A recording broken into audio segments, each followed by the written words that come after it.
Hi everyone, welcome to study word classes. तो friends, आज हम लोग मैथ पेडागोजी के क्वेश्चन करने वाले हैं। इसमें हम लोग पूरा मैथ पेडागोजी यानी कि जो 15 क्वेश्चन पूछे जाते हैं मैथ पेडागोजी से, वो सारे कंप्लीट करने वाले हैं। तो वीडियो को लास्ट तक देखिएगा, आपको बहुत अच्छे से समझ में आएगा, क्योंकि जो क्वेश्चन है आपको बहुत अच्छे खासे देखने को मिलने वाले हैं। ये क्लास आपको डेली 3 बजे मिलती है, तो आप इसको डेली ज्वाइन कर सकते हैं। यहाँ पे हम लोग ऑल सब्जेक्ट यानी आपका सीडीपी हो गया, ईवीएस है, हिंदी है, मैथ पेडागोजी है, सभी के प्रीवियस के क्वेश्चन की प्रैक्टिस करते हैं। क्योंकि कंटेंट जो है सारा कंप्लीट हो चुका है, तो अगर आपने कंटेंट की क्लासेस कंप्लीट नहीं देखी है तो आप जाकर के देख सकते हैं, यही मेरे चैनल पे आपको मिल जाएगी। तो आज हम लोग प्रीवियस के क्वेश्चन करने वाले हैं यानी मैथ पेडागोजी के, तो इसको लास्ट तक देखिएगा। चैनल पे पहली बार आए हो तो प्लीज वीडियो को लाइक करके चैनल को सब्सक्राइब कर लीजिएगा, सो दैट आपको सारी इंफॉर्मेशन मिलती है टीचिंग से रिलेटेड, एंड आपको क्लासेस भी प्रोवाइड की जाती हैं। तो स्टार्ट करते हैं आज के जो क्वेश्चन है। पहला जो क्वेश्चन है इसमें बात कही गई है कि जो पहला है क्वेश्चन, इसमें बात कही गई है कि प्राथमिक श्रेणी के बच्चों के लिए सन्निकट एवं अनुमान की समझ निम्नलिखित संकल्पनाओं में से किस संकल्पना के विकास की ओर ले जाएगी। यानी कि सन्निकट एवं अनुमान जो है, इसकी समझ जो बच्चे में आएगी, वो संकल्पनाओं में से किस संकल्पना की ओर जो है विकास की ओर ले जाएगी। तो ये आपको बताना है। तो पहला है संक्रामिता, या फिर मापन, या फिर नमूनों, या फिर परिकलनों। तो जो आपका है क्वेश्चन नंबर फर्स्ट, इसमें आंसर सही होगा 4, यानी कि ए आपका संक्रमिता होगा, बी भी होगा मापन, और आपका डी यानी कि परिकलनों जो होते हैं ये भी आपका होगा। नमूने आपका नहीं होगा, ठीक है, क्योंकि प्रथम श्रेणी के बच्चे हैं, ठीक है, उनमें क्या है सन्निकट एवं अनुमान, यानी कि जो चीजें एक दूसरे से मिलती जुलती हों, यानी अगर चीजें एक दूसरे से कनेक्ट हो रही होंगी तो बच्चा अच्छे से समझ पाएगा, उसमें उसका अनुभव भी बनने लगेगा और कुछ अपना अनुमान लगाएगा, यानी कुछ गेस करेगा कि हाँ ऐसा ही मैंने पहले किया था, तो ऐसे अगर सॉल्व करते तो ये हो जाएगा। तो बच्चा क्या है, यानी कि सन्निकट, यानी आप उसी से मिलता जुलता अगर दे रहे हैं वर्क, और साथ में बच्चा उसमें कुछ अपना अनुमान लगाएगा, क्योंकि उसने पहले कर रखा है, तो इस वजह से क्या है उसमें थोड़ा बहुत अपना अनुमान लगाएगा। तो आपका जो है ऑप्शन होगा यानी कि 4 सही होगा, नमूने आपका गलत हो जाएगा, बाकी आपके सारे ऑप्शन सही हैं। तो क्वेश्चन नंबर फर्स्ट का आंसर आपका 4 सही होगा, ठीक है। अगले क्वेश्चन पे चलते हैं। अगला है क्वेश्चन नंबर 2। इसमें बात कही गई है कि जब एक बच्चे को 567 लिखने के लिए कहा गया, यानी एक बच्चा था उससे कहा गया 567 लिखो, लेकिन बच्चे ने क्या किया, तब उसने जो है 5067 लिखा।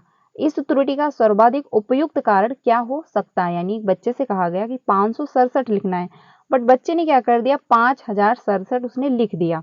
तो बच्चे में जो है जो ये गलती हुई है वो किस वजह से, उसका उपयुक्त कारण क्या रहा, यानी क्या रीजन है। तो पहला है बच्चा कक्षा में ध्यान नहीं दे रहा है और एक लापरवाह श्रोता है। तो अगर बच्चा ध्यान ना दे रहा होता तो वो लिख नहीं पाता, उसने साफ लिखा है, बट क्या हुआ स्थानीय मान में उसको दिक्कत हुई है। तो ये आपका कहना गलत हो जाएगा कि बच्चा क्या लापरवाह था, उसने ध्यान से सुना नहीं, ठीक है। अगला है बच्चा एक सतर्क श्रोता है किंतु स्थानीय मान की अवधारणा को स्थापित नहीं कर पाया। बिल्कुल सही बात है, क्योंकि क्या हुआ बच्चे ने लिखा सही है बट उसको स्थानीय मान में थोड़ी सी प्रॉब्लम हुई, क्योंकि स्थानीय मान में उसने क्या किया, एक जीरो एक्स्ट्रा और बढ़ा दिया, वरना क्या था ये सही लिखा हुआ था। तो वो सतर्क था, उसने अच्छे से सुना भी जो टीचर ने बोला, लेकिन दिक्कत कहाँ पे हुई, बच्चे को ये नहीं पता था कि स्थानीय मान जो है उसके बारे में उसको कंफ्यूजन थी। वहां पे जो स्थानीय मान की अवधारणा थी वो बच्चे ने अच्छे से नहीं समझ रखी थी, बच्चे को अच्छे से नहीं पता थी, इसी वजह से क्या है मिस्टेक हुई है। तो आंसर आपका जो है मच बेटर 2 होगा। आप ये नहीं कह सकते कि बच्चा जो है ध्यान नहीं दे रहा था, वो लापरवाह था। तो अगर लापरवाह होता तो बिल्कुल भी ना लिख पाता। बच्चा केवल 2 अंक की संख्याएं पहचानता है। तो अगर 2 अंक की संख्याएं पहचान रहा होता बच्चा, तो 5067 ना लिखता, क्योंकि क्या इसमें तो 5 अंक हैं, ठीक है, ये भी आपका गलत होगा।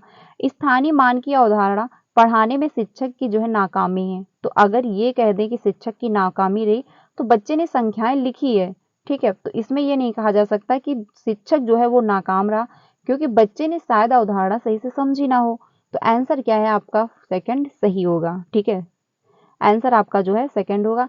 देखिए पेडागोजी में आपको लगेंगे कि ए ये ना होकर के ऑप्शन इसका ये होगा, आपको कभी कभी ये फील होगा कि दोनों ऑप्शन सही हैं, कभी ऐसा लगेगा कि तीनों ऑप्शन सही हैं, बट उसमें से क्या करना है, आपको चूज एक ऐसा ऑप्शन करना है जो सभी ऑप्शन को अपने आप में इंक्लूड कर रहा हो। ठीक है, जो आपको एक नंबर दे, यानी 3 में से 4 में से सबसे बेस्ट आपको निकालना है।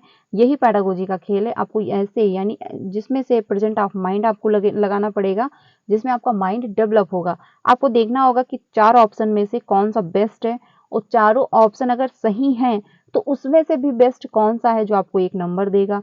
और उसमें से बेस्ट कैसे निकालेंगे, ऐसा ऑप्शन चेक करेंगे कि जो सभी ऑप्शन को अपने आप में इंक्लूड कर रहा होगा। ठीक है, आंसर आपका सेकंड सही होगा। अगले क्वेश्चन पे चलते हैं। अगला है क्वेश्चन नंबर 3। इसमें बात कही गई है कि निम्नलिखित में से कौन सा सांस्कृतिक विशिष्ट ज्ञान का उदाहरण है जो कि प्रारंभिक स्तर के गणित अधिगम में बहुत छोटे बच्चों द्वारा प्रदर्शित किया जाता है। यानी कि बात ये कही जा रही है कि सांस्कृतिक विशिष्ट ज्ञान का उदाहरण है।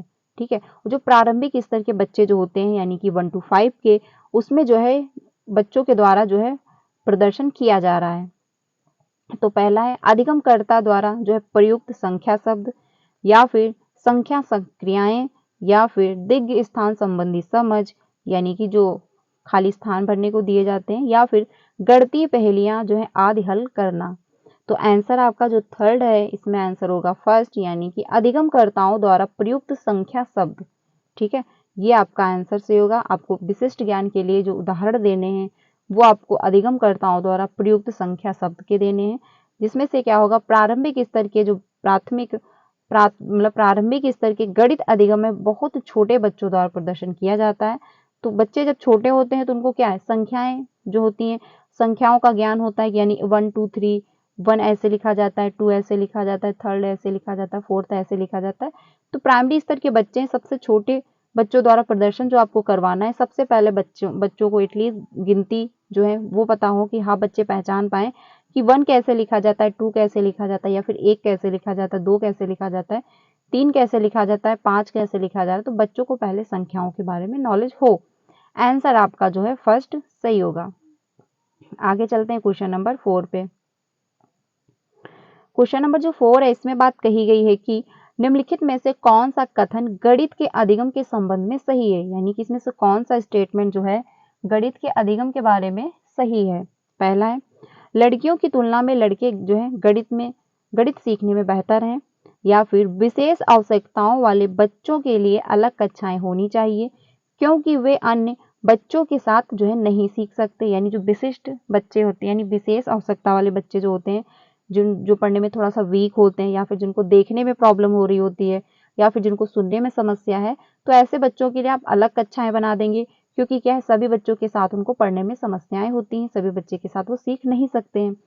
अगला है, प्रत्येक जो व्यक्ति गणित सीख सकता है, या फिर गणित में प्रक्रियात्मक व्यवहार सदैव अवधारणात्मक स्पष्टता की ओर ले जाएगा।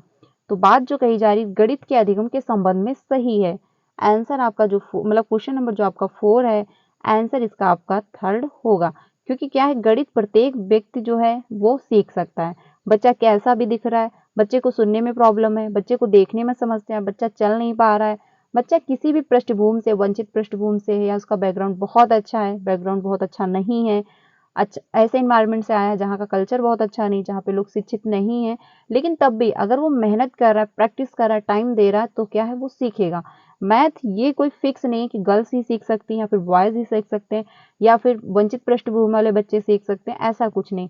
जो प्रैक्टिस करेगा, जो टाइम देगा, जो मेहनत करेगा, वो सीख सकता है। ठीक है, आंसर आपका जो है वो 3rd सही होगा। ये नहीं आप कह सकते कि विशेष आवश्यकता वाले जो बच्चे उनको आप अलग क्लासरूम में जो है बैठा लेंगे, अलग उनको शिक्षा देंगे, क्योंकि उनको क्या है, सभी बच्चों के साथ पढ़ने में समस्या हो रही है। ऐसा भी आपको नहीं करना है। सभी बच्चे को इंक्लूड करना है, बच्चा कैसा भी है, बच्चा देखने में कैसा है, बच्चा किस बैकग्राउंड से, पृष्ठभूमि से है या नहीं है, कुछ भी कोई मैटर नहीं करता। बच्चे को क्या है, आपको इंक्लूड करना है, बल्कि उसके नीड के अनुसार आपको क्या है, उसकी मदद करनी है। तो ये आप नहीं कह सकते कि आप उसको अलग करेंगे। जो लड़कियां हैं, लड़कियों की तुलना में लड़के जो है गणित बेहतर सीख सकते हैं, तो ये भी आपका कहना गलत होगा। ये कहीं बुक में तो नहीं लिखा कि जो लड़कियां हैं वो लड़के जो हैं वो लड़कियों से बेहतर गणित गणित सीखते हैं। तो इसका जो शकुंतलम जो एग्जाम्पल है वो अच्छा खासा एग्जाम्पल है, क्योंकि उन्होंने गणित जो है बहुत अच्छी उनकी थी। तो ये आप कह नहीं सकते कि जो लड़कियां हैं, जो लड़के हैं वो गणित में अच्छे होते हैं या फिर लड़कियां अच्छी होती। अगर कोई भी जो भी मेहनत कर रहा है, जो भी टाइम दे रहा है, जो भी प्रैक्टिस कर रहा है, उसकी मैथ अच्छी होगी। मैथ जो है सभी सीख सकते हैं, कोई भी सब्जेक्ट हो सभी सीख सकते हैं। गणित की प्रक्रियात्मक जो है प्रवाह सदैव अवधारणात्मक स्पष्टता की ओर ले जाती, तो ये भी आपका नहीं होगा। आंसर आपका जो है थर्ड होगा, क्योंकि गणित के संबंध में सबसे बेस्ट जो आपका आंसर है वो आपका थर्ड है, क्योंकि गणित जो है प्रत्येक व्यक्ति सीख सकता है। आंसर आपका थर्ड सही हो जाएगा। अगले क्वेश्चन पे चलते हैं। अगला है क्वेश्चन नंबर 5। इसमें बात कही गई है कि राष्ट्रीय पाठ्यचर्या रूपरेखा 2005 गणित की पाठ्यचर्या को जो है महत्वाकांक्षी होने के लिए तर्क प्रस्तुत करता है। ठीक है, इस दृष्टि को दर्शाने के लिए निम्नलिखित में से कौन सा सर्वाधिक उपयुक्त है, यानी कि इसके बारे में आपको जो दर्शाना है, बताना है, वो कौन सा उपयुक्त होगा। आंसर जो है फर्स्ट ऑप्शन दिया गया है कि पाठ्यचर्या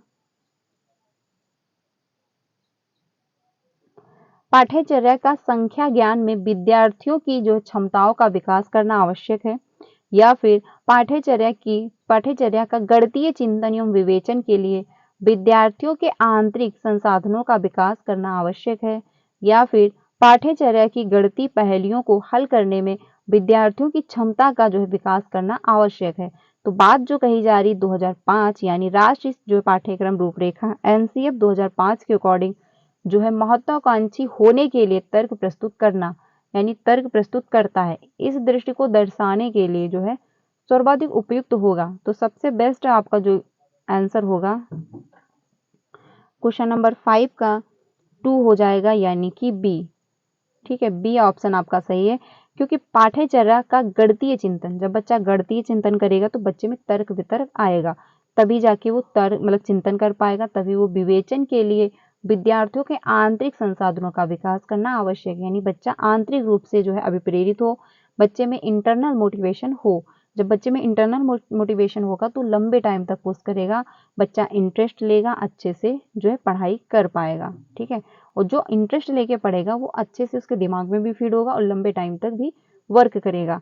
आंसर आपका जो है बी, यानी कि सेकंड ऑप्शन आपका सही हो जाएगा। अगले क्वेश्चन पे चलते हैं, क्वेश्चन नंबर 6 पे। इसमें बात कही गई है कि राष्ट्रीय पाठ्यचर्या रूपरेखा 2005 के अनुसार प्राथमिक स्तर के गणित पाठ्यक्रम को डैश डैश पर सबसे कम केंद्रित होना चाहिए, यानी कि जो एनसीएफ 2005 के अनुसार जो बताया गया है, प्राथमिक स्तर की बात चल रही, यानी कि 1 to 5 की। तो गणितीय पाठ्यक्रम में सबसे कम केंद्रित क्या होना चाहिए? पहला है प्रासंगिक गणितीय शब्दावली के विकास, या फिर दिग्गज स्थान संबंधी समझ के विकास। तो दिग्गज स्थान जो होते हैं यानी रिक्त स्थान जो फिलअप करने होते हैं, ये छोटी क्लासों में होते हैं, क्योंकि क्या है, अगर आपने 1 लिखा फिर डैश कर दिया फिर आपने लिख दिया 3, अब बच्चा सोचेगा 1 के बाद क्या आता है, तो 2 आता है, उसने फिलअप कर दिया। या फिर आप लिखेंगे 2 डैश डैश, ठीक है, आपने 5 लिख दिया, अब बच्चा समझेगा 2 के बाद क्या आता है, 3 आता है, 4 आता है। तो बच्चे ऐसे अगर कर रहा है छोटी क्लासों में तो अच्छा है, आपका सेकंड ऑप्शन तो सही है। प्रतिमानों प्रतिरूपों की पहचान, ये भी सही है, क्योंकि क्या है, एक समान जब क्लासरूम में एक्टिविटी कराई जा रही होती है, अगर सेम बच्चा पहले सीखा है, बच्चे ने पहले देखा है, तो अगर वैसा ही आप वर्क देंगे तो थोड़ा बच्चा उससे अनुमान लगा करके कर लेगा। अगला ऑप्शन जो है समस्याओं को हल करने के लिए मानक कलन विधियों का जो है प्रयोग, यही आपका नहीं होगा, क्योंकि छोटी क्लास के बच्चे हैं, आप उनको प्रॉब्लम सॉल्व करने के लिए मानक कलन विधियों का प्रयोग नहीं कर सकते, क्योंकि क्या है, उनको प्रॉब्लम क्रिएट होगी। आंसर आपका जो है 4 सही होगा क्वेश्चन नंबर 6 का। बाकी आपके ऑप्शन सही थे, यानी प्रासंगिक गणितीय शब्दावली के विकास, तो ये भी आपका ऑप्शन सही था। रिक्त स्थान जो है दिग्गज स्थान, ये तो बहुत ही अच्छा है, क्योंकि छोटी क्लासों में इसका प्रयोग भी किया जा रहा होता है, लेकिन समस्याओं को हल करने के लिए मानक जो है कलन विधि का प्रयोग नहीं करेंगे। आंसर आपका जो है फर्स्ट, यानी सॉरी, आपका क्वेश्चन नंबर जो आपका आंसर नंबर आपका 4 सही हो जाएगा। अगले क्वेश्चन पे चलते हैं, क्वेश्चन नंबर 7 पे। इसमें बात कही गई है कि निम्नलिखित में से कौन सा रचनात्मक आकलन का उद्देश्य नहीं है, यानी कि जो कौन सा ऐसा है जो रचनात्मक आकलन का उदाहरण नहीं है।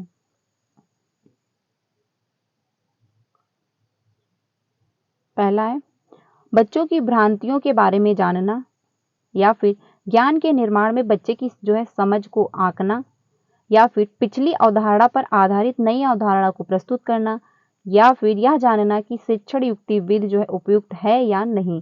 तो क्वेश्चन नंबर जो 7 है इसमें आपका थर्ड सही होगा, यानी कि ऑप्शन नंबर आपका क्वेश्चन नंबर 7 का ऑप्शन नंबर थर्ड आपका सही होगा, क्योंकि क्या है उदाहरण मतलब उद्देश्य नहीं है, यानी आपको निगेटिव देना था।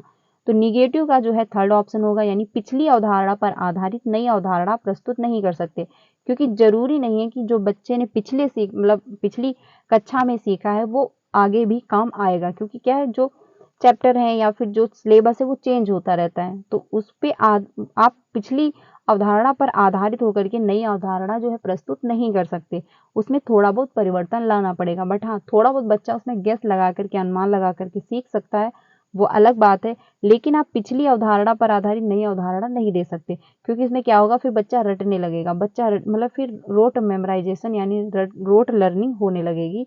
आंसर आपका थर्ड होगा। बाकी बच्चों की भ्रांतियों के बारे में जानना रचनात्मक आकलन होता है, क्योंकि यानी अगर आप समझ रहे हैं कि बच्चे को कहाँ पे दिक्कत हो रही है, बच्चे को कहाँ पे कंफ्यूजन क्रिएट हो रही है, बच्चा कहाँ पे दिक्कत महसूस कर रहा है, तो रचनात्मक आकलन के द्वारा आपको पता चल रहा होता है। ठीक है, फिर आप उसकी नीड के अनुसार आप उसको मदद दे रहे होते हैं जहाँ पे उसको दिक्कत हुई है। ज्ञान के निर्माण में बच्चे की समझ को आंकना, तो ये भी आपका रचनात्मक आकलन के द्वारा पता चल जाएगा कि बच्चे का जो ज्ञान है वो कितनी उसमें समझ आ चुकी है, उसका कितना डेवलपमेंट हो चुका है। ठीक है, वो कैसे अपना मतलब ज्ञान का निर्माण कर सकता है, वो कैसे हर चीज को क्रिएट कर सकता है, तो ये सब आपको रचनात्मक आकलन के द्वारा पता चल जाएगा। यह जानना कि शिक्षण युक्ति विधि जो उपयुक्त है या नहीं, तो ये भी आपको रचनात्मक आकलन के माध्यम से पता होगा, क्योंकि जब आकलन आप करोगे तो अगर बच्चा अच्छा परफॉर्म कर रहा है, बच्चा इंटरेस्ट ले रहा है, बच्चा अच्छे से एक्सप्लेन कर पा रहा है, तो ये अच्छी मतलब शिक्षण युक्ति बेस्ट है। अगर वो नहीं समझ पा रहा है, चीज़ों को कनेक्ट ही नहीं कर पा रहा है, वो अच्छे से एक्सप्लेन नहीं कर पा रहा है, तो आप समझ जाएंगे कि ये जो है मतलब जो शिक्षण युक्ति है बेस्ट नहीं है। लेकिन अगर आप पिछली अवधारणा पर आधारित नई अवधारणा दे रहे हैं तो बच्चे का आप आकलन नहीं कर पाएंगे, क्योंकि आपको पता ही नहीं चलेगा कि बच्चे का कितना इम्प्रूवमेंट हुआ है, बच्चे ने कितना सीखा है या कितना नहीं सीखा है। क्योंकि जो पुराना वर्क उसको पहले से पता था वो आप वैसे ही रिपीट करवा रहे हो, तो बच्चा फिर से वैसे ही रिपीट कर देगा। तो बच्चे में क्या है, रोट लर्निंग होगी, बल्कि बच्चा कुछ नया क्रिएट नहीं कर पाएगा, बच्चा कुछ नया सीख नहीं पाएगा। तो बच्चे में जो है संकल्पनात्मक जो है समझ नहीं बेहतर होगी। आंसर आपका जो है वो थर्ड सही हो जाएगा। अगले क्वेश्चन पे चलते हैं, क्वेश्चन नंबर 8 पे। क्वेश्चन नंबर जो 8 है इसमें बात कही गई है कि प्राथमिक कक्षा की एक शिक्षिका अपने विद्यार्थियों में गणितीय तर्कणा विवेचन के कौशल के विकास पर ध्यान केंद्रित कर रही है, यानी बच्चों में क्या है, तर्क विकसित करना चाह रही है। निम्नलिखित में से कौन से कार्य उसके सबसे उपयुक्त तरीके से जो है सहायता कर सकते हैं, यानी इसमें से कौन सा है जो टीचर को मदद देगा कि बच्चे में तर्क जो क्षमता है, विवेचन के कौशल है, वो डेवलप हो पाए। तो पहला है अपनी कक्षा में गणितीय क्रीडाओं और पहेलियों का उपयोग करना, या फिर अभ्यास के लिए दिए गए एक सूत्र पर आधारित बहुत सारे प्रश्न देना, या फिर नियमित कक्षा परीक्षाओं का आयोजन कराना, या फिर श्यामपट्ट पर जो है पाठ्य पुस्तक के प्रश्नों को हल करना। तो आंसर आपका कौन सा सही हो जाएगा, क्वेश्चन नंबर 8 का फर्स्ट होगा, क्योंकि आप अपनी कक्षा में क्रीडाओं और पहेलियों का अगर उपयोग कर रहे हैं, यानी खेल के माध्यम से बच्चे को सिखा रहे हैं, ठीक है, पहेलियों के माध्यम से सिखा रहे हैं, तो बच्चे में तर्क क्षमता जो है विकसित होगी। क्योंकि जब क्लासरूम में पहेलियां पूछी जाती हैं तो बच्चे में जो है कॉग्निटिव डेवलपमेंट अच्छा हो रहा होता है, बच्चा तर्क वितर्क कर रहा होता है। और 1 to 5 में आपने देखा भी होगा कि पहेलियां होती हैं, यानी 1 क्लास में, 2 क्लास में, 3rd में पहेलियां होती हैं, मैथ की बुक में भी होती हैं, साथ ही साथ ईवीएस में भी होती, हिंदी में भी होती है, यानी सारी सब्जेक्ट में जो पहेलियां हो रही होती हैं।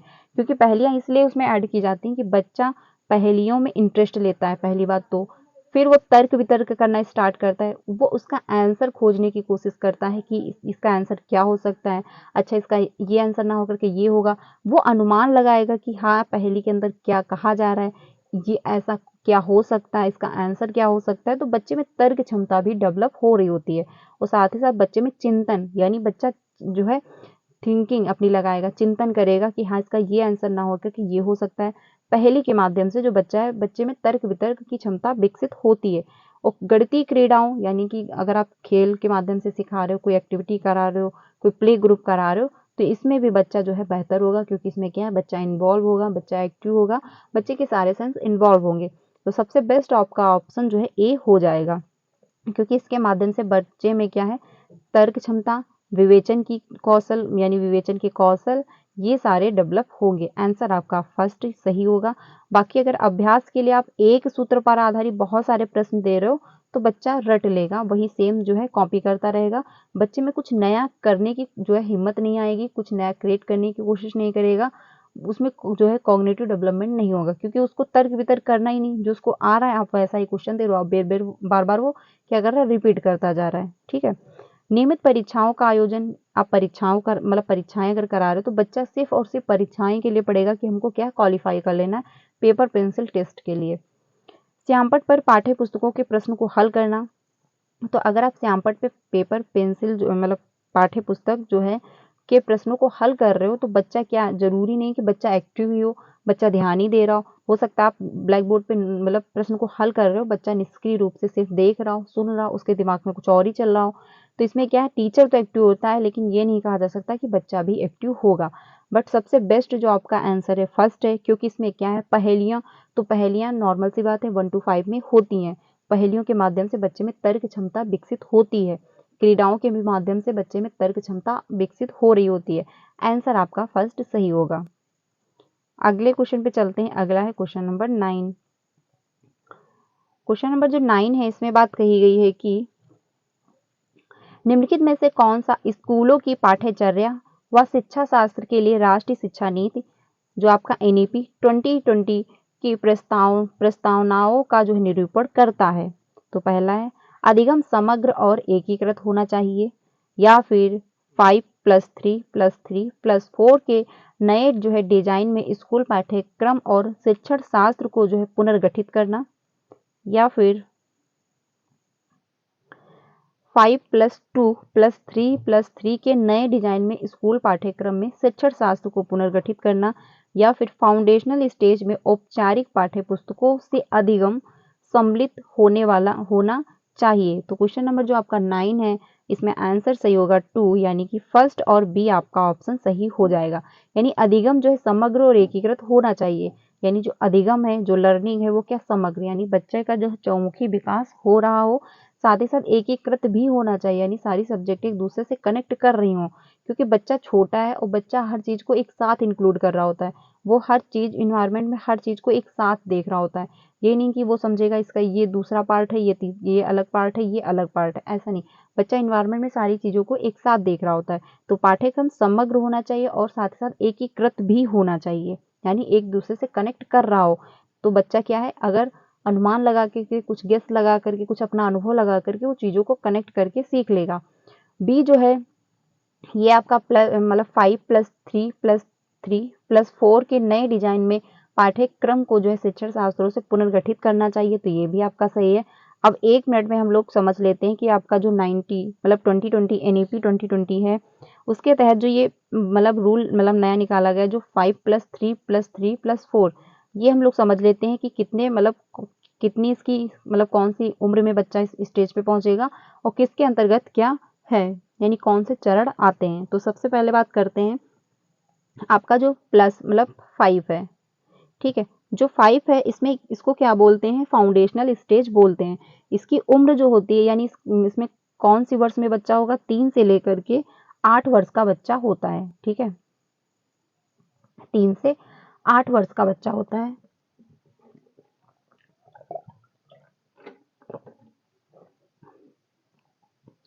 इसको कहते हैं फाउंडेशनल स्टेज, ठीक है। वहीं पे आपका जब आ जाता है 3 यानी कि 3, इसमें बच्चा पहुंच जाता है 8 से 11 वर्ष की उम्र में, ठीक है। इसमें पहुंच जाता है बच्चा 8 से 11 वर्ष की उम्र में, जिसको कहते हैं प्रारंभिक चरण, इसको कहते हैं मूल चरण, ठीक है। अगला आता है, फिर आता है 3, यानी कि इसमें जब बच्चा यानी जब फिर से पहुंचता है तो बच्चा हो जाता है 11 से 14 साल का, 14 वर्ष का बच्चा। इसको कहते हैं यानी कि इसको कहते हैं मिडिल स्टेज, या फिर आपको कहते हैं माध्यमिक यानी मध्य चरण, ठीक है। आप मान के चल सकते हैं यानी मध्य चरण या फिर मिडिल स्टेज। अगला आता है लास्ट जो है 4, इसमें जब बच्चा पहुंचता है तो बच्चा हो जाता है 14 से 18 साल का, 14 से 18 वर्ष का। इसको जो कहा जाता है आपका सेकेंडरी स्टेज, यानी कि जो माध्यमिक चरण होता है, ठीक है, तो ये ध्यान रखिएगा क्योंकि 5 + 3 + 3 + 4 ये आपके मतलब foundational stage, preparatory stage, middle stage, आपका सेकेंडरी स्टेज, यानी कि मूलभूत चरण आपका पहला होगा 5 साल का, यानी कि 1 to जो 5 में, यानी स्टार्टिंग के जो होते हैं साल, जैसे जिसको कहते हैं बाल वाटिका, तो बच्चा 3 साल से बाल वाटिका में एंट्री कर लेता है। फिर वहां पे वो 3 साल का जब बच्चा होता है तो 3 साल तक बच्चा वहां पे पढ़ेगा, और फिर जब बच्चा पहुंचेगा 6 साल का, जब बच्चा 6 में पहुंचेगा तो वो क्लास 1 में उसका एडमिशन हो चुका होगा, यानी कक्षा 1 में वो एंट्री कर लेगा। फिर जब कक्षा 1 में एंट्री करेगा तो बचते हैं यहाँ पे आपके 3 साल, क्योंकि 3 साल बच्चे ने कहाँ पढ़ा, जो है आपका बाल वाटिका में। उसके बाद जब बच्चा 6 में पहुंचेगा तो क्लास 1 में वो आ चुका होगा। फिर बच्चा जब 7 में पहुंचेगा यानी 7 साल का हो जाएगा तो बच्चा 2 में होगा। जब बच्चा 8 साल का होगा तो बच्चा क्लास 3 में पहुंच चुका होगा। इसको कहते हैं फाउंडेशनल स्टेज यानी मूलभूत चरण। ठीक है, ये ध्यान रखिएगा। उसके बाद जब बच्चा 8 साल का होगा, जब यानी कि बच्चा पहुंचेगा आपका प्रारंभिक चरण में, तो बच्चा जब 8 साल का होगा यानी 8 से 11 साल का, तो बच्चा क्लास 4 में, 5th में, फिर वो क्या है क्लास 8 तक वो कंप्लीट कर चुका होगा। तो ये स्टेज यानी ये जो पहले का था, मतलब पहले जो था उसमें चेंजमेंट ला करके एनईपी 2020 ने नया ये जो मतलब नया डिजाइन जो किया, नया मतलब जो ये रूल बनाया, उसमें जो है 5 + 3 + 3 + 4 है। ठीक है, तो ये एज ध्यान रखिएगा, यानी वर्ष ध्यान रखिएगा कौन से साल में बच्चा कौन सी स्टेज पे पहुंचेगा। तो आपका जो 5 है उसमें बच्चा 3 से 8 वर्ष की उम्र में होगा। आपका 3 जो है बच्चा 8 से 11 वर्ष, फिर से जो 3 है इसमें होगा बच्चा 11 से 14 वर्ष, और फिर आपका 4 जो है 14 से 18 वर्ष। ठीक है, स्टेज भी ध्यान रखिएगा कि कौन सी स्टेज है। आगे चलते हैं अगले क्वेश्चन पे। तो इसमें आपका आंसर जो है वो क्या है, सेकंड होगा, यानी कि ए आपका सही है और आपका बी भी सही है। जो मैंने आपको बताया कभी कभी पूछ लेता है कि किसके अंतर्गत बच्चा कौन से साल पे होगा, यानी कौन सी एज में होगा, बच्चा जो है कितने साल का होगा। तो ध्यान रखिएगा, हो सकता है आपसे पूछ लिया जाए। आंसर आपका जो है सेकंड सही होगा, क्योंकि सीटेट में कुछ भी पूछ सकता है, क्योंकि आउट ऑफ सिलेबस है नहीं, क्वेश्चन आपके सिलेबस में है, तो इसलिए सारी चीजें जो हैं वो याद होनी चाहिए। अगले क्वेश्चन पे चलते हैं 10 पे। इसमें बात कही गई है कि एक शिक्षक जो है हस्त कौशल सामग्री जैसे कि ब्लॉक, मार्बल इत्यादि का जो है उपयोग गुणन की अवधारणाओं को विकसित करने के लिए करता है। इस प्रकार की हस्त कौशल सामग्री का उपयोग जो है होगा। तो पहला है, शिक्षार्थियों में दुविधा असमंजस उत्पन्न करता है, या फिर औपचारिक कलन विद्यार्थियों को समझाने में बाधा डालता है, या फिर छोटे बच्चों को खाली समय देता है, या फिर अवधारणात्मक अधिगम में सहायक होता है। तो क्वेश्चन नंबर जो 10 है इसमें आपका आंसर होगा 4, यानी अवधारणात्मक अधिगम में सहायक होता है। क्योंकि क्या है, ब्लॉक जो है, मार्बल है, बच्चा उसका प्रयोग कर रहा है तो उसमें क्या है, उसको हेल्प मिलेगी, वो और अच्छा करेगा, उसमें बच्चा इंटरेस्ट ले रहा होगा। क्योंकि बच्चा जो एक्टिविटी करके बहुत अच्छे से सीखता है। छोटे बच्चे जो होते हैं वो एक्टिविटी के माध्यम से बहुत अच्छे से सीख रहे होते हो, क्या है उनको इंटरेस्ट बहुत अच्छा उसमें आ रहा होता है। तो आंसर आपका जो है 4 सही होगा। जो दुविधा असमंजस से उत्पन्न नहीं होगी, ना तो बाधा डालेंगे ना तो खाली समय देता है, ऐसा भी कुछ नहीं है। आंसर आपका क्या है 4 सही हो जाएगा, क्योंकि गुणन की जो अवधारणा को विकसित करने के लिए करता है। तो आपका क्या इसमें सहायक होगा, जो मार्बल है, जो ब्लॉक है। आंसर आपका 4 सही होगा। अगले क्वेश्चन पे चलते हैं, क्वेश्चन नंबर 11 पे। इसमें बात कही गई है कि निम्नलिखित में से किसका उपयोग बच्चों में किसी विशेष अवधारणा के प्रति भ्रांतियों एवं अधिगम में आ रही कठिनाइयों के विश्लेषण के लिए किया जाता है। तो पहला है मानक संदर्भित परीक्षा, या फिर मानदंड संदर्भित परीक्षा, या फिर नैदानिक परीक्षा, या फिर औपचारिक शिक्षण। तो क्वेश्चन नंबर 11 जो है इसमें थर्ड ऑप्शन होगा, यानी नैदानिक परीक्षा। बात जो कही जा रही है कि किसका उपयोग बच्चों में किसी विशेष अवधारणा के प्रति भ्रांतियों अधिगम में आ रही कठिनाइयों के विश्लेषण के लिए किया जाता है। तो नैदानिक जो परीक्षण होता है इसी के माध्यम से आपको पता चलता है, यानी कि डायग्नोस्टिक जो टेस्ट होता है इसी के माध्यम से पता चल रहा होता है कि बच्चे को कहाँ पे दिक्कत आ रही है, बच्चे को कहाँ पे समस्या हो रही है, बच्चे को कहाँ पे कंफ्यूजन क्रिएट हो रही है, कहाँ पे बच्चे की लर्निंग जो है अच्छी नहीं हो रही, कहाँ पे बच्चे की लर्निंग रुक गई है, कहाँ पे टीचर को समस्या आ रही है, कहाँ पे टीचर बच्चे को इंक्लूड नहीं कर पा रहा है, कहाँ पे बच्चा जो है मतलब टीचर जो है अच्छे से बच्चे को नहीं एक्सप्लेन कर पा रहा है, तो यानी जो आपका जो होता है नैदानिक परीक्षा, इसके माध्यम से टीचर एंड बच्चे दोनों की एक्टिविटी का पता चल रहा होता है कि कहाँ पे दिक्कत हो रही है, जो लर्निंग जो है प्रोग्रेस नहीं कर पा रही है, लर्निंग ग्रो नहीं कर पा रही है। उसके बाद आपको क्या है, उपचार देना होता है, यानी कि रेमेडियल टीचिंग, यानी कि आप उसके बाद जो है उपचार देते हैं। सबसे पहले डायग्नोस्टिक टेस्ट होता है, उसके बाद जो है आपका रेमेडियल, आप उसके बाद जो है उपचार कर रहे होते हो। ठीक है, तो सबसे पहले आप क्या करोगे, डायग्नोस्टिक टेस्ट दोगे। टेस्ट के माध्यम से पता चलेगा कि बच्चे को कहाँ पे समस्या आ रही है, फिर आप जो है उसका उपचार करोगे, क्योंकि सबसे पहले आप प्रॉब्लम समझोगे कि एटलीस्ट प्रॉब्लम है क्या, उसके बाद आप उसका जो है सोल्यूशन निकालोगे। तो अगर बच्चों में भ्रांतियां हैं, बच्चे की लर्निंग बहुत अच्छे से नहीं हो पा रही, बच्चे को कठिनाई महसूस हो रही है, तो आप नैदानिक परीक्षा जब लोगे तभी जाके आपको पता चलेगा कि बच्चे को कहाँ पे दिक्कत हो रही है और किस वजह से बच्चे को प्रॉब्लम है। उसके बाद आप उसका उपचार करेंगे, यानी उसके बाद बच्चे की नीड के अनुसार बच्चे को जहाँ पे दिक्कत हुई है आप उसकी मदद करेंगे। आंसर जो है आपका थर्ड सही होगा। अगले क्वेश्चन पे चलते हैं, क्वेश्चन नंबर 12 पे। इसमें बात कही गई है कि कथन में दी गई जानकारी के आधार पर निम्नलिखित में से कौन सी, आप देख सकते हैं कि कितना लेंथी क्वेश्चन बना हुआ है। ठीक है, ये जो है आप खुद ही देख सकते हैं कि जो यही क्वेश्चन 2 से 3 लाइन में पहले आता था, बट वही अब जो है 10 लाइन में भी कंप्लीट नहीं हो पा रहा है। तो इसके लिए क्या है, आपको प्रैक्टिस करनी है, इनफ प्रीवियस के क्वेश्चन से आप प्रैक्टिस करिए, बाकी कहीं से कोई मॉक टेस्ट कुछ भी कोई बुक मत खरीदिए। अगर प्रीवियस की बुक मतलब प्रीवियस की जो बुक पेपर होते हैं वो उसकी अगर बुक आप लेना चाहते हैं तो ले सकते हैं, बाकी अदर किसी की भी बुक मत लें, कोई भी ऑनलाइन क्लासेस या फिर आप कोई मॉक टेस्ट वगैरह मत खरीदे, क्योंकि उससे कोई बेनिफिट नहीं होगा। आपको करना क्या है, बस एनसीईआरटी फॉलो करनी, देन आपको प्रीवियस के क्वेश्चन से प्रैक्टिस करनी है, आपका अच्छे से सीटेट क्वालिफाई हो जाएगा। क्योंकि क्या है, इसमें पूछने का तरीका बहुत चेंज किया गया है, लैंग्वेज बहुत घुमाई जा रही है, क्वेश्चन बहुत लेंथी बनाए जा रहे हैं, तो वो सब आपको कहाँ से आएगा, ये प्रीवियस के क्वेश्चन की प्रैक्टिस से ही आ पाएगा। ठीक है, तो आप खुद ही देख सकते हैं कि जो क्वेश्चन है कितना लेंथी बना। अब इसको पढ़ने में टाइम लगेगा, उसके बाद आप समझोगे, फिर आप सॉल्व करोगे, तो इसी वजह से क्या होता है, सीटेट में टाइम नहीं मैनेज हो पाता है, क्वेश्चन छूट रहे होते हैं क्योंकि समय कम होता है। लेकिन अगर आप अच्छे से प्रैक्टिस कर रहे हो, अच्छे से समझ रहे हो, तो आप 2.5 घंटे में पेपर को सॉल्व कर सकते हो, क्योंकि पेपर भी वैसे ही डिजाइन किया जाता है कि बच्चा जो है 2.5 घंटे में सॉल्व कर पाए। लेकिन अगर आपने पहले से प्रैक्टिस नहीं कर रखी है तो प्रॉब्लम क्रिएट होती है। ठीक है, निम्नलिखित में से कौन सी सुझाई गई शिक्षण विधियां शिक्षार्थी को गणितीय ज्ञान का निर्माण करने का प्रत्यक्ष अनुभव प्रदान करती हैं। कथन जो है, एक शिक्षक इस अवधारणा को पढ़ाना चाहता है कि चतुर्भुज के कोणों में कोणों का योगफल जो है 360 अंश है।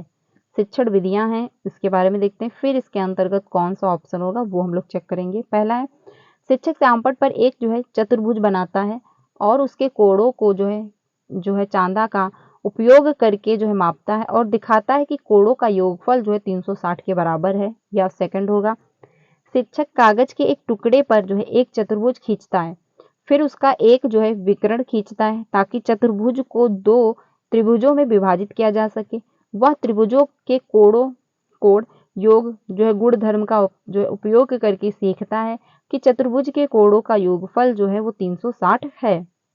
अगला है,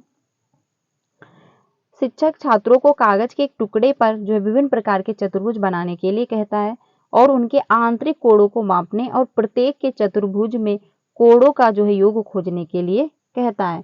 तो क्वेश्चन नंबर जो आपका 12 है, इसमें आंसर होगा यानी कि सेकंड, यानी कि थर्ड ऑप्शन आपका सही होगा। क्योंकि अगर आप बच्चों को कोड के बारे में नॉलेज देना चाहते हैं, कोड के बारे में बच्चों को पढ़ाना चाह रहे हैं, तो सबसे बेस्ट जो है आपका थर्ड ऑप्शन है। इसमें बात ये कही गई है कि शिक्षक छात्रों को कागज के टुकड़े पर विभिन्न प्रकार के चतुर्भुज बनाने के लिए कहता है। तो जब बच्चा खुद से बनाएगा तो वो अच्छे से समझेगा। और साथ में ये भी बात कही गई कि उनके आंतरिक कोणों को मापने और प्रत्येक जो है प्रकार के चतुर्भुज में कोणों का योग खोजने के लिए भी कहता है। तो इसमें क्या है, बच्चा इन्वॉल्व है, बच्चा एक्टिविटी कर रहा है और बच्चा खुद से करने की कोशिश कर रहा है। तो जब बच्चा खुद से करने की कोशिश करेगा तो बच्चा बेहतर सीखेगा, बच्चा इन्वॉल्व होगा, बच्चा अच्छे से समझ पाएगा। आंसर जो आपका है सेकंड होगा। बाकी आपके फर्स्ट और सेकंड ये गलत है, क्योंकि सेकंड में बात ये कही गई है कि शिक्षक कागज के टुकड़े पर चतुर्भुज खींचता है। तो इसमें क्या है, टीचर ही एक्टिविटी कर रहा है, बच्चा नहीं समझ पाएगा क्योंकि बच्चे जो हैं वो छोटे हैं।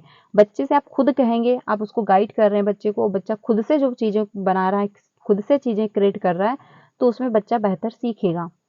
ठीक है, तो ये आपका ऑप्शन गलत होगा। पहला जो है इसमें बात कही गई है कि श्यामपट्ट पर चतुर्भुज बनाना और कोड़ों को जो है चांदा का उपयोग करके मापना, तो इसमें क्या है, टीचर एक्टिव रहेगा, बच्चा जो है निष्क्रिय रूप से देख रहा होगा कि हाँ टीचर क्या क्या एक्टिविटी कर रहे हैं। आंसर आपका जो है सेकंड होगा, यानी थर्ड ऑप्शन आपका सही होगा। ठीक है, थर्ड ऑप्शन आपका सही है। क्वेश्चन नंबर 13 पे चलते हैं।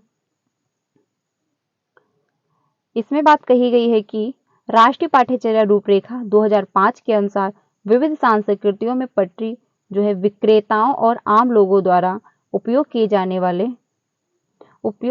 वाले गणित को प्राइमरी कक्षा के गणित पाठ्यचर्या में शामिल किए जाने हेतु निम्नलिखित में से कौन सा कथन जो है सत्य नहीं है। ठीक है, तो पहला है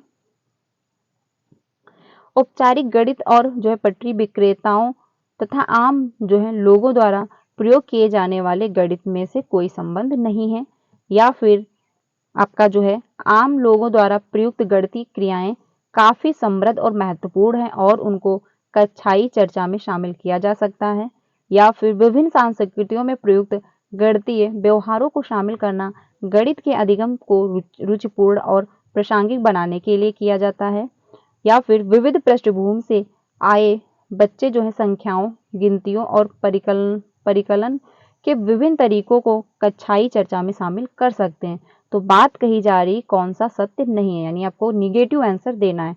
तो निगेटिव आपका आंसर फर्स्ट ही है, क्योंकि इसमें बात ये कह दी गई है कि जो बच्चे गणित और पटरी विक्रेता तथा आम लोगों द्वारा प्रयोग किए जाने वाले, मान के चलिए एक शॉप पे जो एक व्यक्ति बैठता है तो उसकी जो मैथ है और जो स्कूल में पढ़ाई जाती मैथ उसमें चेंज होती है, क्योंकि जो आप उसमें जोड़ घटाना उसमें भी करना होता है, कितने पैसे वापस करने, कितने पैसे लेने।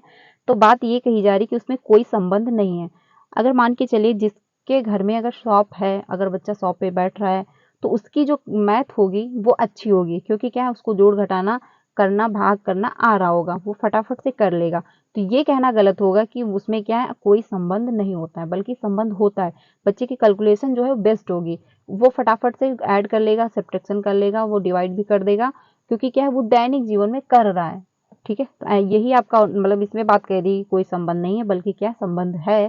तो आंसर आपका फर्स्ट सही होगा। बाकी आपके ऑप्शन सही थे, लेकिन हमको निगेटिव का निगेटिव आंसर देना था, इस वजह से आपका फर्स्ट ऑप्शन हो जाएगा। इसमें बात कही गई कि आम लोगों द्वारा प्रयुक्त गणितीय क्रियाएं काफी समृद्ध और महत्वपूर्ण होती हैं, यानी कि बच्चा अगर रियल लाइफ में जो मैथ सीख रहा है, जो देख रहा है कि हाँ हमको कितने पैसे वापस करने, कितने लेने हैं, तो उसमें बच्चा अच्छे से सीखता है, अच्छे से चीजों को समझ पा रहा होता है। आंसर आपका फर्स्ट होगा, क्योंकि क्या है इसमें कोई संबंध नहीं बल्कि संबंध होते हैं।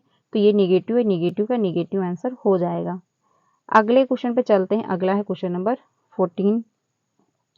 जब बच्चों को दो भिन्नों को जोड़ने के लिए कहा जाता है तब एक सामान्य त्रुटि जो है गणित का शिक्षक अक्सर पाता है, यानी जब भिन्न जोड़ने के लिए बच्चों को दिया जाता है तो टीचर है मैथ का, वो एक सामान्य गणित मतलब सामान्य जो त्रुटि है वो पा रहे हैं। कौन सी है?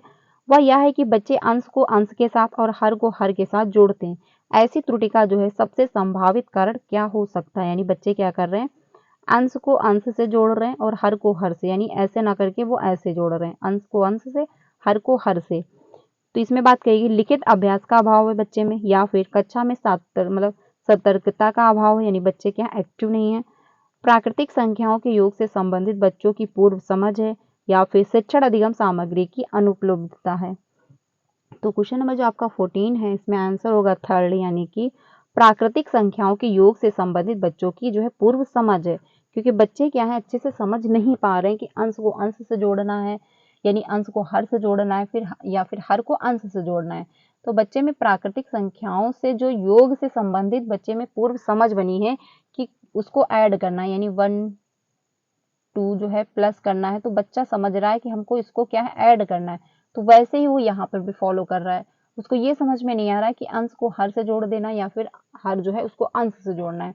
तो क्या है इसमें आपका आंसर जो होगा थर्ड सही होगा। ये नहीं आप कह सकते अभ्यास का अभाव है या फिर बच्चा सतर्क नहीं। अगर बच्चा सतर्क नहीं है तो बच्चा अंश को अंश से कैसे जोड़ पा रहा है? वो तो कुछ भी नहीं कर पाएगा। वो क्या है बिल्कुल, अगर सतर्क ही नहीं हो, बिल्कुल डम बैठा हुआ है, बिल्कुल निष्क्रिय बैठा हुआ तो कुछ भी कोई एक्टिविटी नहीं कर पाएगा, बट वो कर रहा है, अंश को अंश से जोड़ पा रहा है, तो यानी आप कह सकते हैं कि बच्चा एक्टिव है, बट क्या वो समझ नहीं पा रहा है, बच्चे की योग से संबंधित जो पूर्व समझ है वो उसमें ऐड कर रहा है। ठीक है, आंसर आपका थर्ड सही हो जाएगा।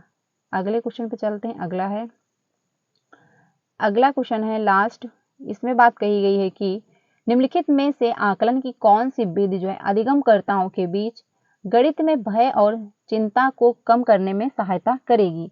तो पहला है परियोजना, या फिर सहयोगी अधिगमकार, या फिर पेपर पेंसिल टेस्ट, या फिर योगात्मक आकलन। तो बात कही जा रही है कि अधिगमकर्ताओं के बीच गणित के भय को और साथ में चिंता को कम करने में सहायक, यानी बच्चों में क्या है, एक भय बना होता है कि हाँ ये गणित है, हाँ मुझे गणित पढ़नी है, तो बच्चे में इतना प्रेशर होता है, इतना भय होता है, इतना डर होता है कि वो अगर वो पढ़ना भी चाह रहे होंगे, अगर वो कुछ समझना भी चाह रहे होंगे, अगर वो समझ भी पा रहे होंगे तो नहीं समझ पाएंगे, क्योंकि क्या उनमें इतनी चिंता है, इतना वो डिप्रेस्ड है, इतना वो उनमें इतना जो है कि हाय मुझे मैथ पढ़नी है, इतना वो प्रेशर ले रहे हैं, इतना वो हाइपर हो रहे हैं। तो बहुत सारी, यानी अगर वो बहुत ज़्यादा भय ले रहे हैं, बहुत ज़्यादा चिंतन हो रहे हैं, चिंता ले रहे हैं, तो वो अच्छे से अगर कर भी पा रहे होंगे, समझ भी पा रहे होंगे, तो वो नहीं समझ पाएंगे। तो इसमें बात कही कि कम करने में सहायता जो करेगा, यानी बच्चे का जो भय है, बच्चा जो है मैथ से भयभीत ना हो, बच्चे में चिंता ना आए कि हाँ हमको मैथ पढ़नी है, तो कौन से ऑप्शन आपके सही होंगे कि बच्चे में ये सारी जो कमियां हैं वो दूर हो पाए।